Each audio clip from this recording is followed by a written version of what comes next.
All right, what's up, guys? Welcome back to the podcast. We've got a super special guest on this week. You know him, you love him. You first heard him on the episode with Barns Courtney and friends. Give it up for Jermaine Butler. Jermaine, welcome back. Our last episode was so chaotic, but I am really excited to talk more about you. So, first and foremost, tell me a little bit more about you. Where are you from? Any fun facts about this place that you are from?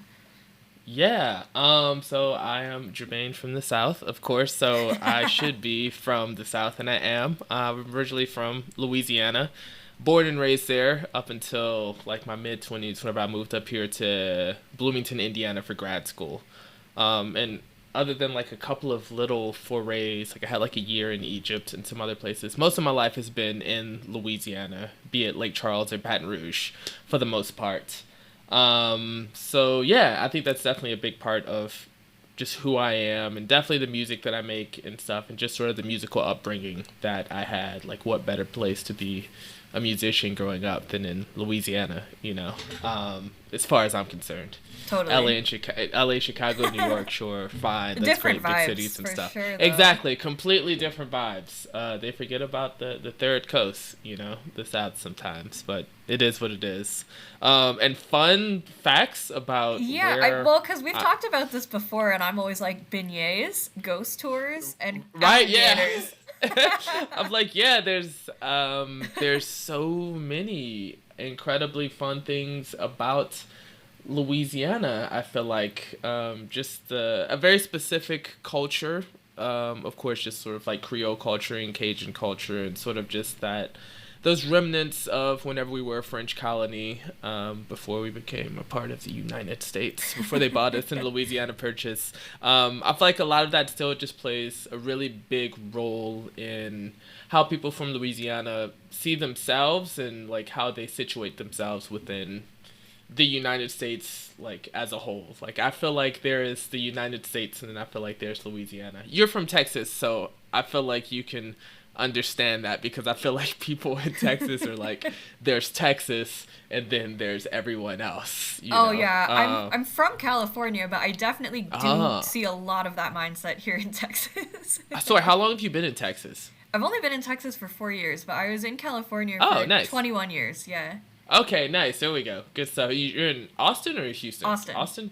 Okay, yeah. That's a good place to be in Texas. My mom is from Houston, and I was born 2 hours from Houston in Lake Charles, Louisiana. So I spent a lot of time in Texas as a kid. And a lot of that like played into, I feel like, my music and stuff as well. But honestly, East Texas is just West Louisiana as far as I feel I'm that. Yeah, but tell me more about that. How did growing up in Louisiana influence your music taste and your music creation? Oh man, just of course just the sounds that you hear. Like there's so much music everywhere, like if you want to be, I guess, cliche, there's New Orleans and jazz, which honestly isn't really like my big thing. There's other smaller things too, like we have Zydeco music within the like Creole and Cajun communities and Cajun music. And my dad used to play like a decent amount of Zydeco whenever I grew up, whenever I was growing up, like much younger. And we still lived in Lake Charles, which is a much bigger area for Zydeco. There's a lot of Zydeco that's constantly happening there. And whenever I was younger, I did not get it. I didn't like it. I never wanted to hear Zydeco music. Every time it would be on, I was just like, this isn't really my vibe. But you get older, you start to appreciate it for like what it is and like its very particular place that it has within Louisiana culture. And so now I like love it. Like anytime I go to Louisiana, I'm trying to do that. It's like, oh, where's the Zydeco at? You know what I'm saying? Let's go dancing, and just like have a good time with it. But yeah, growing up there, biggest influences when I was young were definitely my older cousins in Lake Charles and also my cousins in Houston. And honestly, like what was happening in Houston hip hop at that time period, since Lake Charles is like the closest big city to Lake Charles is Houston, that's sort of like where people gravitate to for like newer things and stuff like that. So whenever I was still in Lake Charles, I was very young and I didn't realize all of this at the time. But now that I'm older, I can look back and see like, oh yeah, like we definitely had a lot of that Houston influence coming in from, especially just like rap from that time period. And my older cousins would constantly be buying just like tapes from Houston rappers. Whenever I was younger, I moved to Baton Rouge with my family whenever I was about 9 or 10. And so once we're in Baton Rouge, that's 1 hour from New Orleans. And so that becomes the sort of cultural area that we look to. Like whenever you're in Baton Rouge, it's more of a New Orleans vibe than it is a Houston vibe. But I still had cousins, one in particular who lived with us for a while whenever he was going to college at Southern University in Baton Rouge. He was from Lake Charles as well.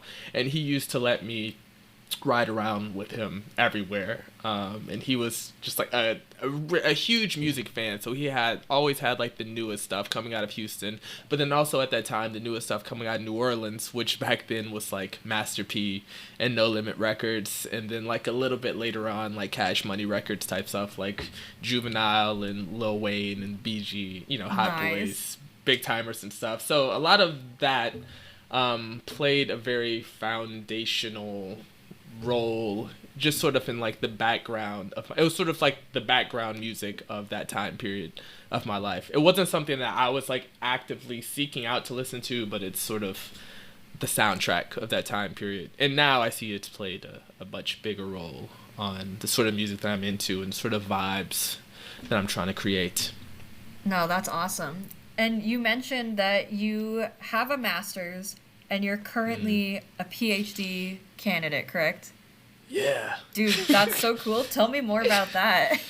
Yeah, so yes, I do. I have a master's in Middle Eastern languages and cultures, so mainly just for Arabic, but also some Persian in there too. I did a lot of work for another master's in Central Eurasian studies, and that was more Persian focused, but I actually did not finish that one because they wanted me to write a master's thesis, and I did not feel like writing a master's thesis. I don't think I want to do that.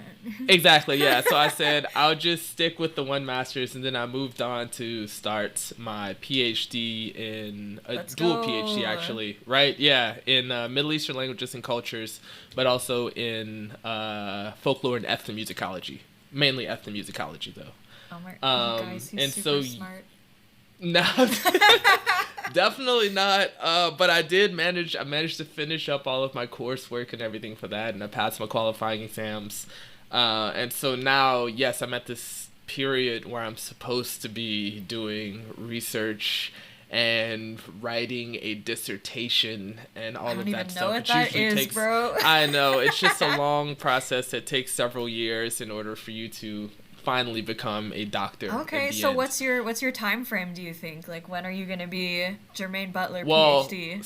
See, look, that's that's the thing, is that like towards the past couple of years, I've been like leaning a little bit more heavily just into music, because whenever I moved up here to start grad school, like music was just put on the back burner. Before that, it was, I wouldn't say it was a full-time thing, but it was definitely like the main part of my life. Like anytime I could be touring, I was doing that. And I was playing in a band called Moon Honey, actually, with Andrew, the guitar player, Andrew Martin, the guitar player. Yeah, on the last Barns tour, because we had been playing together since teenagers in high school. You know, I did not know that. Okay. Fun fact. Andrew was in Baton Rouge as well with me.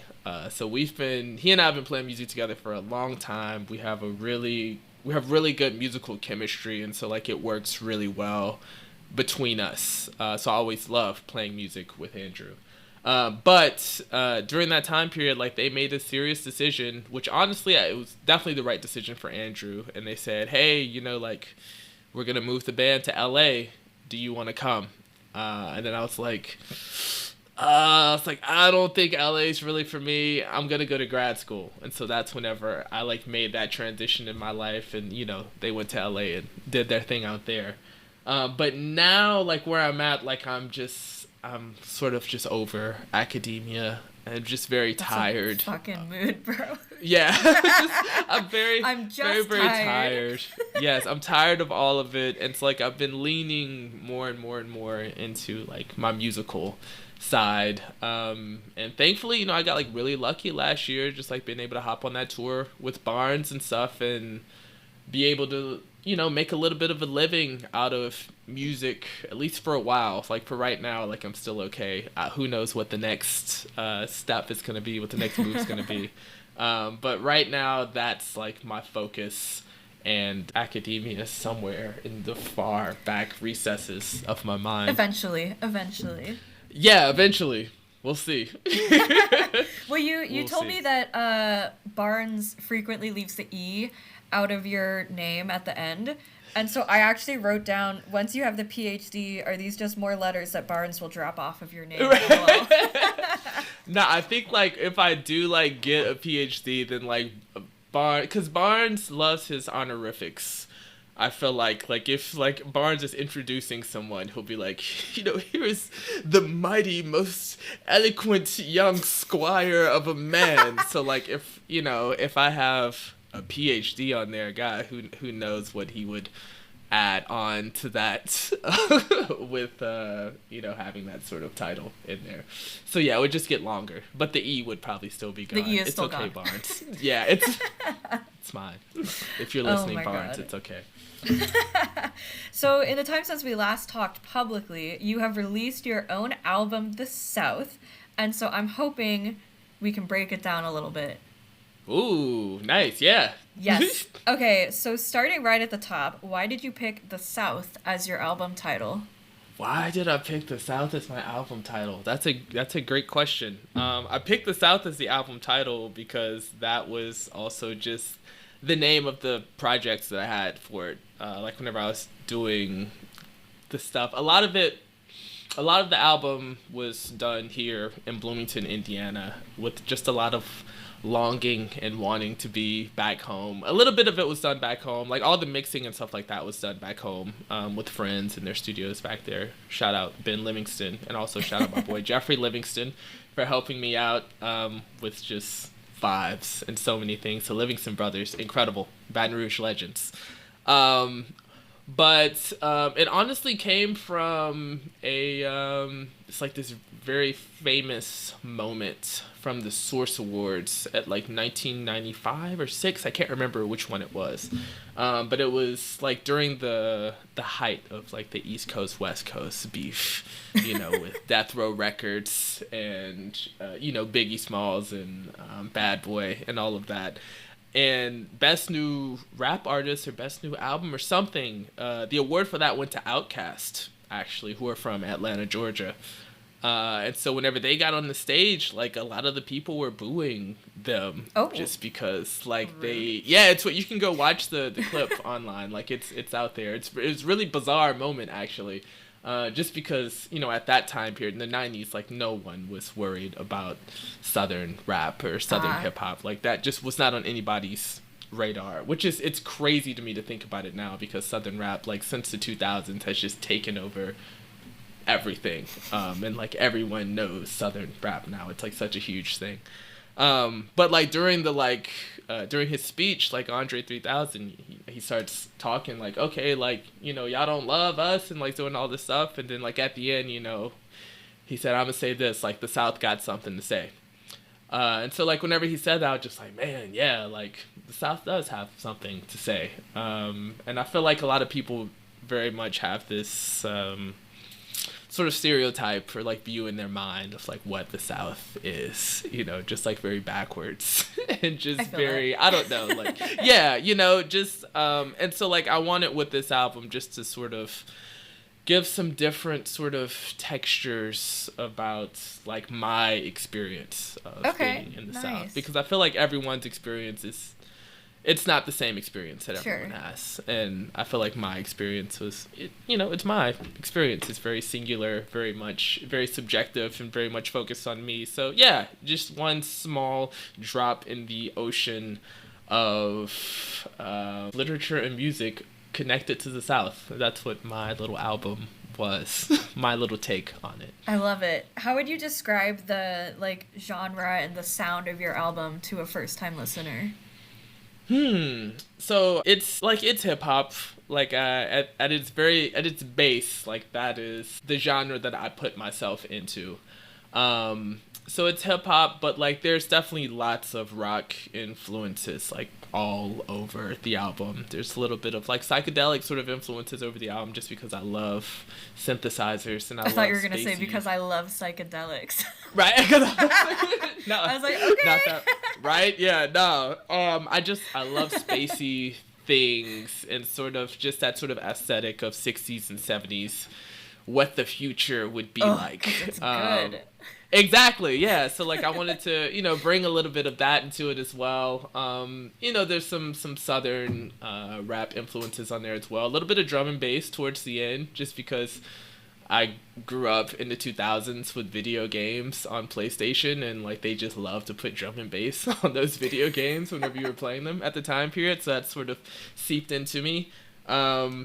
And yeah, there's some more like traditional rap stuff on there because I did manage to get like a few rappers, thankfully. It's a little bit soulful, I think, at times. And a little bit, I have like some of my Middle Eastern influences on there too, as well. Just I picked up on a little bit of that. I like. Yeah, a little bit of that in there, and like particular like songs like Lebanese Tea for sure. That one's a big one. There's some other ones in there too, because I have like these little like Middle Eastern instruments that I play, so I want to put a little bit of that on the album, not too much though.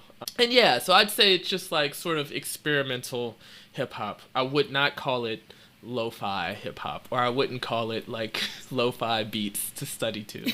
I feel like I've like talked to some people, it's like, yeah, it's like lo-fi hip hop. It's like, I don't know, dude. I just like I feel like my mind's a little too frantic for it to be chill enough for me to be chilling here and like studying too. But that's okay if you want to call it that. If that's how you hear it, then that's how you hear it. But yeah, experimental hip hop. Okay. It's funny you say that it's not super chill because the cover is you looking very chill in like this super extravagant bathtub with, I think, a synthesizer. Explain that to me. Yeah, so like if you know me, all of my close friends know like that. The cover of my album is like me. I am an avid bath taker. I love a bath. I there's like few things in the world more that I love than taking baths. So I'm constantly taking baths. Like my friends know that. If they hit me up, like there's a good chance that I'm gonna be in the bath. Exactly, because I like to read in the bath. Okay. And I do not play any music in the bath. I was gonna say, did you record this in the bath? Yeah, right. I wish that that would have been incredible, but very dangerous with the electronics. I feel that. And stuff. Okay. And so like with that cover, I wanted like I have my synthesizer just because I love Moog synthesizers. They've been a big part of like my like older musical journey just into that, where I just bought a new one like last week actually, which has been incredible. So I love that. And then I have my hot tea because my friends know I love tea as well. You also know that I love hot tea. Yeah, of course, yeah. And I have a couple of books on there. One's a DJ Screw book, who was a famous DJ from Houston actually, who like over the past few years I've been like really getting heavily into. I remember him from when I was a little kid because like I told you, my older cousins, they used to play him sometimes. I remember my mom, like she would be like, what is this druggy music that y'all are listening to? Not druggy. Exactly. That was like I remember her using that word. And at the time period, I guess it did like sound a little druggy, but like I love it now. I just love just sort of this world that DJ Screw created. And then there was another book that I have on there. You can't really see the title of it, but it's called The Awakening by Kate Chopin, who is a Creole author from Louisiana. I feel like I know that author. I feel like I know the last name. She's a pretty famous author, like from that time, like within Creole literature from the like 1800s. But like that was like a really sort of like eye-opening book for me, just as sort of like whenever I was at this point in my life where I wanted to change from what I was doing academia-wise into what I am doing now. I think the book is definitely more of like a like white woman feminism sort of classic. but it spoke to me too as well, in like a different sort of way. So yeah, it's like I wanted to have those on there, and that's my mom's bathtub. Okay, I was just gonna ask, is that your bath setup? Okay. Yeah, no, that I wish that I had a luxurious bathtub like that. It's my mom and my dad's at our house in Baton Rouge. Oh no, that's sick. My bath setup is I put mood lighting, like a color changing light at the top. Oh yeah. So when you close the curtains, it's like private, like colored room, and so I'll change the lighting to match whatever I'm gonna watch, and then I prop my phone up and I'll like set it to blue and like watch Coraline or something. So where do you prop your phone up at? In the corner on the little shelf, I prop it up against a shampoo bottle. You gotta get the bath caddy. The bath caddy will change your life. Just the dude that you just put like, you know, you've seen it before. Yeah, like my mom, I think it was my mom that got it for me. It was a gift that someone got for me a few years ago. And it's just completely revolutionized my bathing experience. Like, just like, I'm in there so much longer now. I can read for longer. I just like put my hot tea there. I'll put some little like berries, maybe some almonds. I get a little candle going a lot of the times too. And I'll bring like one or two, like sometimes I'll bring 2 or 3 books in there with me if I just want to change it up a little bit. And I usually do not bring my phone in there. That's usually a no-go for me, because a phone... That's probably smart. A phone can, whenever your phone's in there, it changes the bathing and relaxation experience. Like, I've done it before, but like 9 times out of 10, I leave it out to like really fully just shut my brain off from that part of the world and just do me. No, that's smart.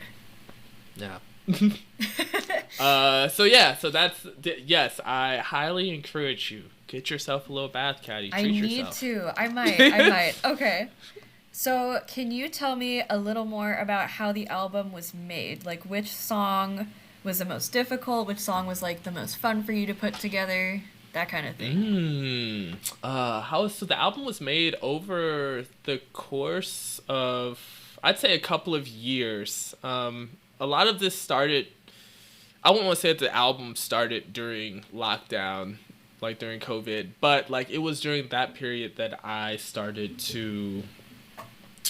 get back into music again, mainly just because I had time to do it, you know, like it's amazing how much time you save whenever you're not like just going to and from classes. It's just like hours of time that like were saved, and like I found myself having all this extra time. And so I bought this like really tiny little amp so I can start playing my bass again. And I found this little online drum machine thing. And so I would just like make little beats and play my bass along with it and just make lots of little voice memos on my phone. Like I had no sort of recording interface to do anything at that time period. And after I did that for like a year or so, like I got to a point where I was just like, man, like I'd love to like actually start recording stuff. So I bought myself a sampler.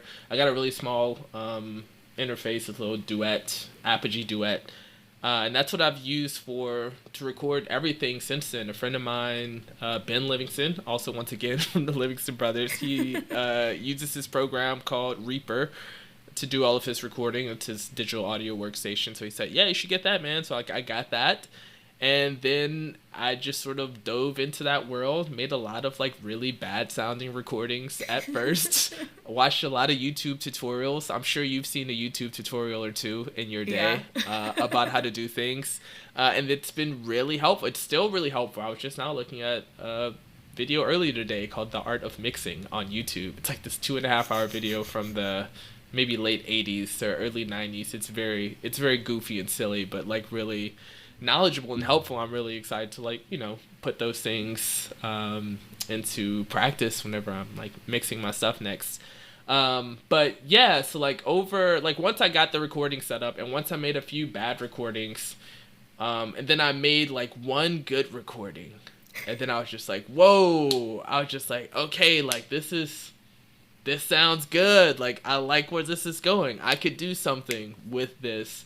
And so that's whenever I just, like, really... Whenever I would have free time away from class. That's honestly what took the record so long. Is that, like, it'd just be long semesters. As soon as it'd be over, I'd be like, oh, like I got some time to like actually do something, and that's whenever I'd like make a beat or two or like start working on ideas. And then once I had a lot of them, a friend of mine named Jess Joy, actually, who also played in that same band Moon Honey with Andrew and I. She's out in New Orleans now. Great artist, incredible person.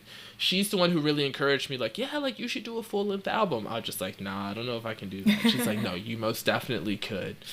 And like with her encouragement, I was just like, you know what? Like, yeah, maybe I could do a full length sort of album. And so I just sort of started working towards that more and more.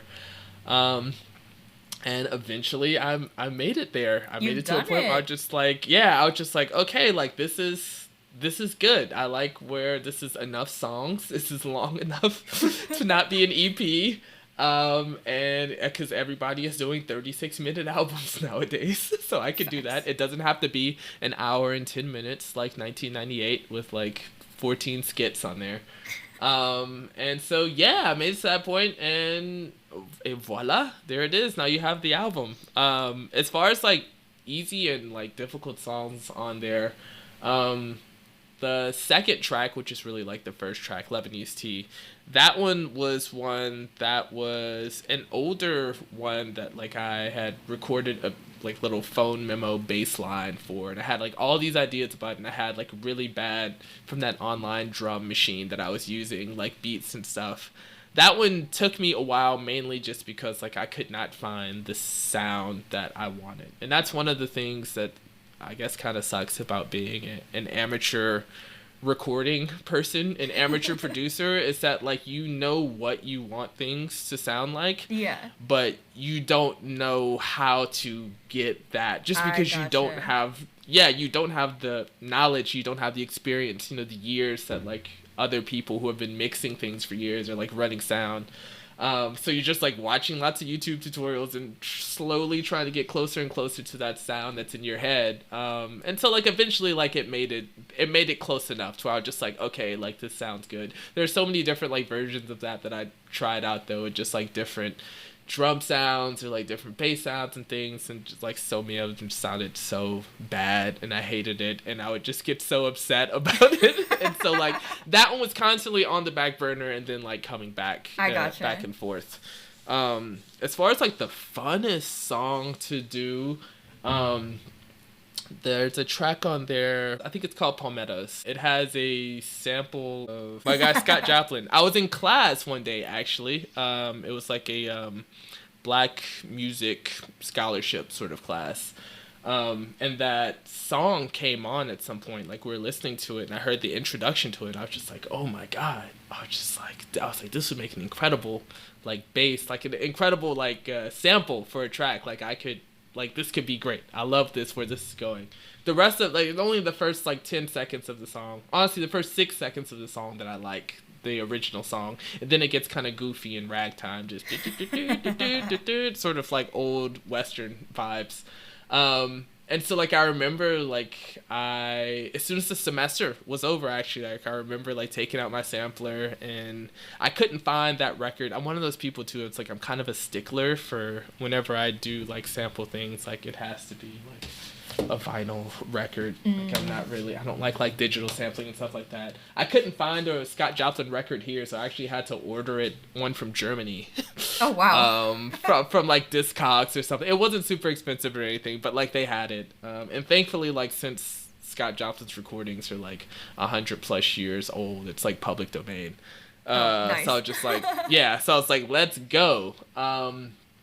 And so I like got that, and then that one was just super fun because I got to get really spacey on it with my synthesizers. I got to get my boy Jeffrey on there to also get super spacey with it. I got to bring a little bit of Louisiana Creole culture in there too, because there's a little Creole sample towards the end of an old Zydeco musician. And it was just one of those things that just brought together a lot of things for me, and I got to go just like crazy on bass. It's always like one of the fun parts of the set whenever we play that one live. Also one of the most like stressful parts of the set, because like that's the song that like I'm definitely gonna mess up at some point, because there's a lot of improvisation in there, and the improvisation is, it's going a little fast, so like at some point like my brain's it's not gonna be able to keep up. I was like, sorry you guys. Yeah. But like it's fine, and it's just super fun just to get sort of like lost out in the spaciness of that one. So that was a particularly fun track to do, but there was like so many like fun tracks to do on that album. That one's just the first one that comes to mind. Hell yeah. So now I'm gonna ask you stuff based off titles of songs. Okay. Okay, so you've already talked about Lebanese tea, and we've talked about this many a time. But what is the best cup of tea that you've had lately? The best cup of tea that I've had lately? Yeah. This is a new blend that I've done here myself. Which has been the best that I've had lately. I recently picked up some like dried rose petals. And like if you come over to my house, like I have many teas to choose from, but like the house tea that I have, it's a loose leaf tea, a cardamom black tea from Ahmed Tea. It's like my go-to black tea, usually the one that I drink like twice a day, one in the morning and then one like usually in the evening time. But I bought got these dried rose petals, and so I added that to the cardamom tea to make like a cardamom rose black tea. Yeah, which has been really nice. I was very proud of myself for this very tiny little new blend that I made that I couldn't find anywhere else. I mean, I'm sure there's somebody out there that makes a cardamom rose black tea. But I haven't found it, and I love it. It's super refreshing. It goes great with like little sweets and stuff. And so yeah, alchemist. That's right. Yeah, so that's my newest little favorite tea that I've had. Hell yeah. Okay, so I relate most to the song called Tired. So the question is, what is something irrational that you're like tired of seeing? Something irrational that I am tired of seeing. Yeah, so like for example, for me, right? Like I don't like if someone goes into like a sandwich shop or a build your own anything shop, if they're by themselves and they're ordering for someone else, they go, "Oh, he doesn't want pickles. Oh, he wants this." I'm like, "He's not here. Just order the sandwich." Right, yeah. Okay, an irrational thing that I am tired of. I feel like the irrational part is the part that's hard, because like there's a lot of things that I'm tired of ads on YouTube. But that's not irrational. YouTube, you know? ad-free again. Yeah, exactly. I'm not about to get YouTube Red or like whatever it's called nowadays. No, that's expensive. I already pay for enough subscriptions. But that's not irrational. I feel like I'm just preaching to the choir whenever I say like I'm tired of ads on YouTube. Do it. I do that about everything. Like DoorDash has delivery fees, but it's a delivery app. Get out of here. You know? Exactly. But I'm trying to think like just like irrational things. It could be rational too. Right, it could be. Yeah, I mean, most of these are pretty rational, actually. Yeah, no, I would say so. Definitely just ads in general. I am tired of swiping. I swipe this way to look at the news things on my phone. I'm tired of looking at that. I'm tired of the news right now, very much so. Yeah. But it's inescapable, unfortunately. Just it's very tiring, though, for me. Very depressing, honestly. Yeah. Just the state of the world at the moment. But I guess it's like that, maybe. Don't swipe extra on accident. Right, exactly. So that's definitely something that I'm majorly tired of. Tired of a lot of random AI-generated things that pop up on my Instagram. Just sort of like clickbait. That like and it's always so hard not to click on it. I'm tired of that. I'm tired of the tempting that they have. Like I'm tired of the fact that there are people out there that are creating specific things that are made in such a way to target me specifically to click on it and to just stay there. How dare thankfully you? I have a time, right? Exactly. Yeah, like I don't want that. I have a timer on my phone for Instagram though, so I'm not on Instagram more than an hour a day, and I don't have any notifications from Instagram either. So I'm pretty good with staying away from it. Plus I have like all these wonderful instruments and things in here to play to keep me busy. So like I have other things to do. I have baths to take. Exactly. We got books tea to drink, books to read. Exactly. Music to make. So yeah, that's life. Hell yeah. Okay, I'm gonna put you on the spot a little bit with this one. One of the last songs on the album is called "I Laughed with You." Tell me your best joke. Whoa. Okay, my best joke. I only got one. I got one joke. Okay, I'm ready. All right. You may have heard it. Okay, what do you call a Batman that leaves church early? I actually haven't heard this one. A Batman, like the Batman? Yeah, or a Batman that leaves church. Church early. Or I guess a Batman who leaves church early. No, the Batman that leaves church early. I'm not sure which one. I have no idea. All right. You ready? I'm ready. Christian Bale. Oh my god. That's so It's the only joke I got. I know it is. I love it. It's the only joke I have in my repertoire, unfortunately. Oh my gosh. That's okay. I like the ones that are obvious. I'm like, I'm like bat early. I know, right? Yeah. People start to think about it like really deeply, like, whoa, a Batman that leaves church early. I'm what like could it be? A rude bat wing. Yeah, right, yeah. Just Christian Bale. Oh yeah. Okay, so just for funsies, can we tell the people listening what you sent me with my record? Oh, what did I send you a picture from my homecoming? Yeah. Okay, yeah, I couldn't remember. I was just like, what did I send you with the record? Yeah, a really goofy little picture of me from high school homecoming, like forever ago, 20 plus years ago, which is insane, with a really close friend of mine, Natalie Raff, who recently had a baby last year. I guess maybe it wasn't that recent. It was during the Barns US tour. Oh, okay. Though, and we actually... Andrew, she's also a close friend of Andrew's because we all grew up together in Baton Rouge. But she had just had the baby like a few days before we played in Colorado where she lives. So Andrew and I actually got to go and see her whenever we were out there and like meet the new baby and everything. I think we honestly may have been like some of the first friends to see the baby, which is crazy. Exciting. It just happened. I know, right? It just happened to be that way.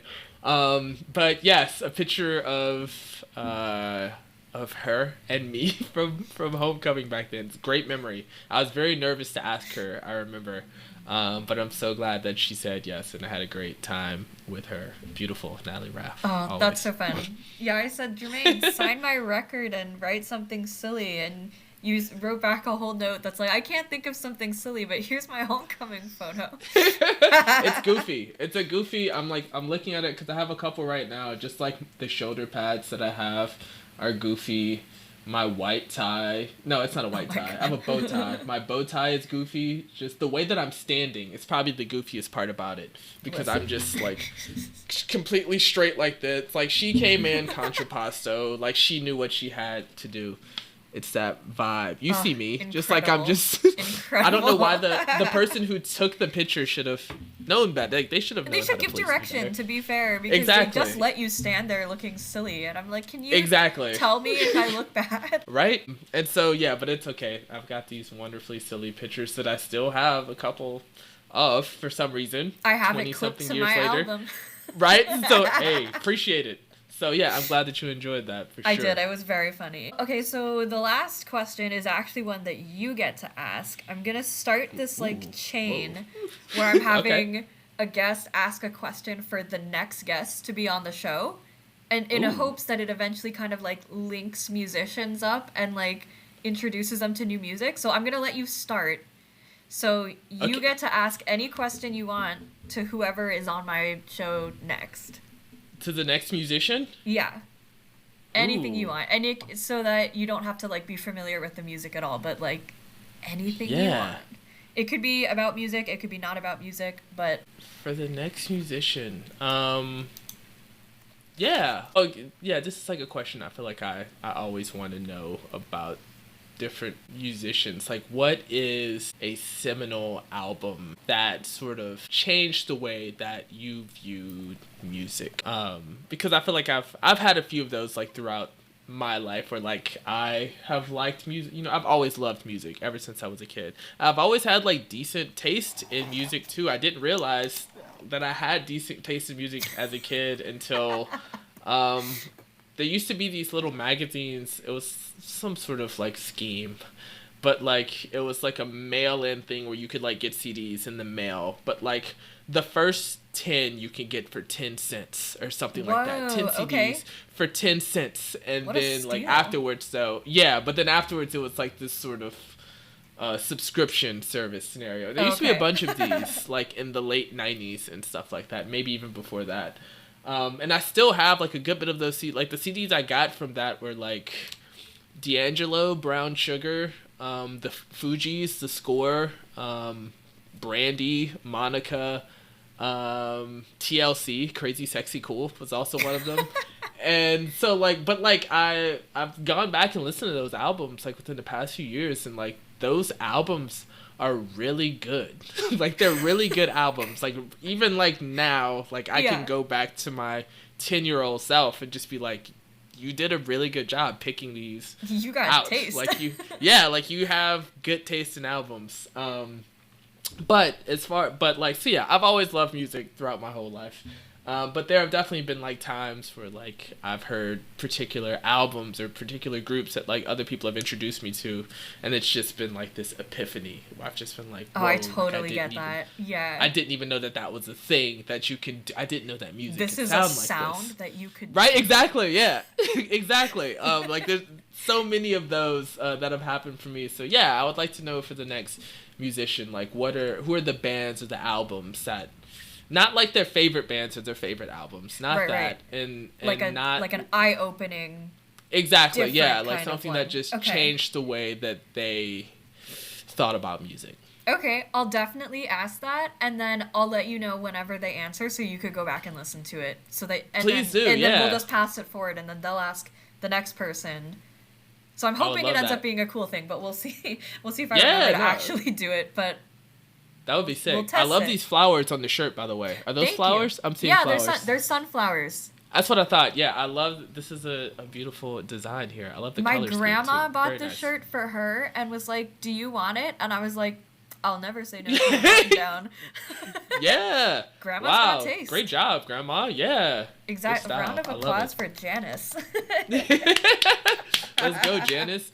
I had a track on the that song Palmettos. No, not Palmettos. Another song was originally called Janice, actually, on the album. Yeah, but then it got changed. But, yes, it was originally called that, though. No, that's dope. Okay, so lastly, time for you to shamelessly self-promote. Go ahead and drop your @ let us know about any upcoming projects or tours or anything else you're working on. Yeah, so everybody, yes, please go stream The South by The South on wherever you stream music at. Also, hit me up at Jermaine from The South on Instagram. I would love to hear from anyone, and if you would like a vinyl record, please DM me and I will get it to you ASAP. I promise you. I'm trying my best to like conserve as much money as I can in the business side of like shipping out these vinyls and stuff, because I don't want to like set up a shop and like they take all this money out and all these things. Fair. So like that's so bad. Yeah, so I've just been doing the Instagram DM thing, which works because I only have one product at the moment. It's not like I have like a bunch of different things. Yeah. So it's easy. So yeah, hit me up at Jermaine from The South. Hopefully I should have at least 1 or 2 tours like for The South this year. At some point. Maybe doing some touring. Right? Yeah, right? Honestly though. I'm just saying. Yeah, no, I would love to go back to Austin. I always love playing in Austin. Hopefully some Barns tours. We'll see. That's still up in the air right now. Oh, let's go. And then who knows what else? I've been doing a lot of music here though, like since I bought these 2 microphones that I told you about, and I've got my drum set up. Yes. And I've got my bass, I've got my synthesizer, so I've been recording a lot of music here, getting into a lot of really spacey sounds, and just sort of having fun, not being a PhD student. And being a full-time musician as well, and also just like playing with other musician friends here in Bloomington. So I'm sure some of those projects will also be released as well at some point this year. So yeah, just hit me up at Jermaine from the South on You'll hear about Instagram. all the projects on Instagram if you give him a follow. Yes, indeed. Please come through, y'all. Yes, and if you ever roll through Texas again, I'll probably hit you up and we can talk some more about whatever you're doing at the time. For sure. Hey, always. Barns, come back. We missed right? you.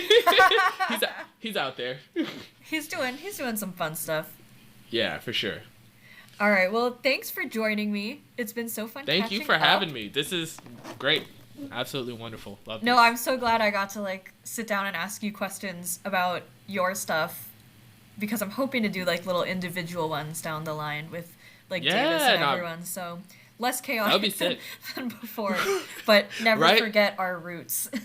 Exactly. Exactly. But no, I really, really appreciate it.